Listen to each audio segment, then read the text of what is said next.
Jahon chempionati rasman start oldi. Oldinda bizni 104 ta qiziq uchrashuv kutmoqda va 2026-yilgi Jahon chempionati Lionel Messi va Cristiano Ronaldoning eng katta sahnadagi ilk va so'nggi to'qnashuvga sabab bo'lishi mumkin. Xo'sh, bu mundialda biz ularni so'nggi qarama-qarshiligiga guvoh bo'lamizmi? Keling, bugun buni ko'rib chiqamiz. Ya'ni qanday holatda Ronaldo va Messi to'qnashuvi ushbu mundialda o'xshab qolishi mumkin va o'zi umuman Ronaldo Messi finalda ko'rishib qolishi mumkinmi?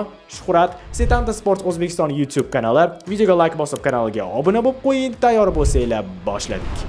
Messi va Ronaldo nihoyat eng katta sahnada to'qnash kelishadimi? Messi va Ronaldo uchun rekord darajadagi 6-jahon chempionati ularning futbol tarixidagi eng buyuk raqobatini milliy jamoalar darajasida ham yangi bosqichga olib chiqishi mumkin. Yoshi va hozirgi klublarini hisobga olsak, bu ularning jahon chempionatida bir-biriga qarshi o'ynash uchun so'nggi imkoniyati bo'lishi mumkin. Albatta, bu ikki afsona haqida oldindan aniq bashorat qilish qiyin. Lekin baribir aynan shu mundial ularning oxirgi imkoniyati, finaldami, qaysidir bosqichdami to'qnash kelishi. Xo'sh, keling ko'rib chiqamiz.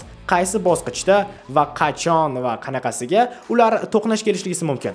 Messi va Ronaldoning guruh bosqichidagi o'yinlari. Messi boshchiligidagi Argentina J guruhida Jazoir bilan 16-iyun, Avstriya bilan 22-iyun va Iordaniya bilan 27-iyun kuni maydonga tushadi. Agar Argentina kutilganidek guruh bosqichida birinchi o'rinni olsa, 4-iyul kuni 1/16 finalida H guruhi ikkinchi o'rin sohibiga qarshi o'ynaydi. Ushbu guruhda Ispaniya, Urugvay, Cabo Verde va Saudiya Arabistoni terma jamoalari bor. Ronaldo boshchiligida Portugaliya esa K guruhidan joy olgan. Kongoga qarshi 17-iyun, O'zbekistonga qarshi 23-iyun va Kolumbiyaga qarshi 27-iyun kuni kuch sinashadi. Portugaliya ham guruhda birinchi o'rinni egallashi kutilmoqda. Bunday holatda ular play-offning dastlabki bosqichida guruhlarining eng yaxshi 3-o'rin egalaridan biri bilan o'ynashadi. Xo'sh, demak, Argentina va Portugaliya qachon bir-biriga qarshi o'ynashi mumkin? Ular play-offda qanday to'qnash kelishlari mumkin? Variant A. Agar Argentina va Portugaliya guruhlarida birinchi o'rinni olib, 1/16 hamda 1/8 final bahslarida g'alaba qozonsa, chorak finalda Argentina-Portugaliya super to'qnashuvi yuzaga keladi. Turnir jadvalida aynan shunday imkoniyat yaratilmoqda. Qog'ozdagi eng qiyin raqib Argentina uchun 1/16 finalda Urugvay bo'lishi mumkin. Portugaliya esa ehtimoliy chorak finalgacha jiddiy favoritlardan biriga duch kelmasligi mumkin. Variant B. Agar ikkala jamoa ham guruhda ikkinchi o'rinni olsa, vaziyat yanada qiziqarli tus oladi. Bunday holatda ular 1/8 finalda uchrashishi mumkin. Biroq buning uchun avvalo 1/16 finaldagi o'yinlarda g'alaba qozonishlari kerak bo'ladi. Bu esa ancha murakkab vazifa. Argentina ehtimol Ispaniyaga, Portugaliya esa Xorvatiyaga qarshi o'ynashi mumkin. Variant C. Eng qizig'i. Yana bir ehtimol bor. So'nggi raqs finalda yuz berishi mumkin. Agar jamoalardan biri guruhda birinchi, ikkinchisi esa ikkinchi o'rinni olsa, ularning turnir yo'li finalgacha olib borishi ehtimoli mavjud. Lekin ungacha bosib o'tish kerak bo'lgan yo'l ancha ko'p va qiyinlashadi. Hattoki umuman to'qnash kelishmasa ham, bu ular uchun baribir so'nggi raqs bo'lib qoladi.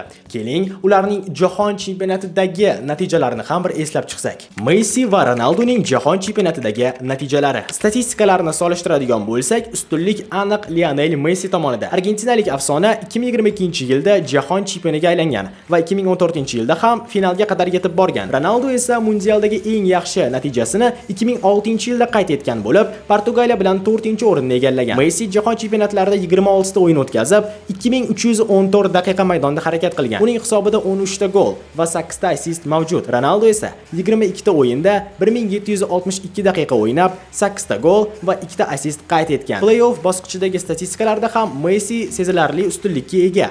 U mundialning hal qiluvchi bosqichida 5 ta gol urgan va 6 ta assist amalga oshirgan. Ronaldo esa hozirgacha play-off bosqichlarida na gol urgan va na assist bergan. Har bir gol yoki assist uchun sarflagan o'rtacha vaqt ham Messining samaradorligini ko'rsatadi. Argentinalik futbolchi har 110.2 daqiqada bitta natijali harakat amalga oshirgan bo'lsa, Ronaldo uchun bu ko'rsatkich 176.2 daqiqani tashkil etadi. Lekin qizig'i, Ronaldo mundiallarda bitta hat-trick qayd etgan. Messi esa hali bunday natijaga erishmagan. Penaltilar bo'yicha Messi 6 ta urinishdan 4 tasini golga aylantirgan. Ronaldo esa 4 ta penaltidan 3 tasini aniq amalga oshirgan. Shuningdek, Messi jahon chempionatlari davomida 10 marta uchrashuvning eng yaxshi futbolchisi deb topilgan. Ronaldo esa bu mukofotni atiga bir marta qo'lga kiritgan. Umuman olganda Messi nafaqat jahon chempionatida g'olib chiqqan, balki o'yinlar soni, daqiqalar, gollar, assistlar va play-offdagi ta'siri bo'yicha ham Ronaldodan oldinda bormoqda. 2026-yilgi mundial esa bu statistikalarni yanada boyitishi va balki o'sha aytganimizdek finalgacha olib borishi